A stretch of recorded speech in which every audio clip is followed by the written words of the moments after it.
Welcome to this guide on closing a contract on the Contract Expiry screen. When a contract is closed, its status updates to end of contract. At this point, the contract must either be approved to finalize the closure or declined and returned to the approval workflow. Depending on the assets and items linked to the contract, the system may automatically trigger additional processes. From the Contract Maintenance tab, click Contract Expiry. The expiry management screen opens, displaying contracts filtered by expired status. Select the site you want to work with. The expiry date is calculated by adding the contract period to the contract start date. If you wish to view all contracts, regardless of expiry, select All from the Status drop-down menu. To close a contract, select and mark the relevant row. Only one row needs to be selected, even if multiple items are linked to the contract. Click the Close Contract button. This button will be grayed out when there are pending buyback or sell-off requests for the selected contract. In the Closure Comments window, enter the reason for closure, then click Save. The system evaluates the items linked to the contract. If the contract is linked only to a location or to internal assets, a confirmation message appears stating that the contract, identified by its number, has been flagged for closure processing. Click OK to close the message. The contract status changes to End of Contract and is removed from the expiry screen pending approval for contract closure. If the contract includes client assets, a buyback request message appears instead of the standard closure message.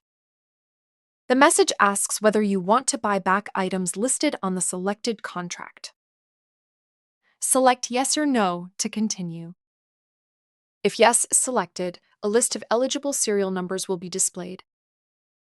Select one or more items as needed. For each selected item, enter the buyback value. This value cannot be 0 and can be set to either 0.01 or the settlement value provided by the finance house. After making all necessary updates, click OK in the ribbon. The Add New Buyback Request screen opens. Enter a reason comment, then specify the buyback supplier by clicking the Search button. Make your selection in the pop-up window and click OK. A different supplier can be selected for each line item. You also have the option to edit the warehouse name and bin location for each item. Click the ellipsis in the relevant field, make your selection in the pop-up window, and click OK. Once you have entered all the required information, click Save in the ribbon. A confirmation message indicates that the buyback request has been successfully saved. Click OK to close the message. All contracts flagged for closure are removed from the expiry screen. The status updates to End of Contract, and the contract closure must be approved or declined on the contract listing screen. To check the status of a buyback, navigate to Contract Maintenance and click Buyback Requests in the ribbon. The Buyback Request screen opens, displaying assets awaiting processing. In the status filter, select Awaiting Contract Closure Approval.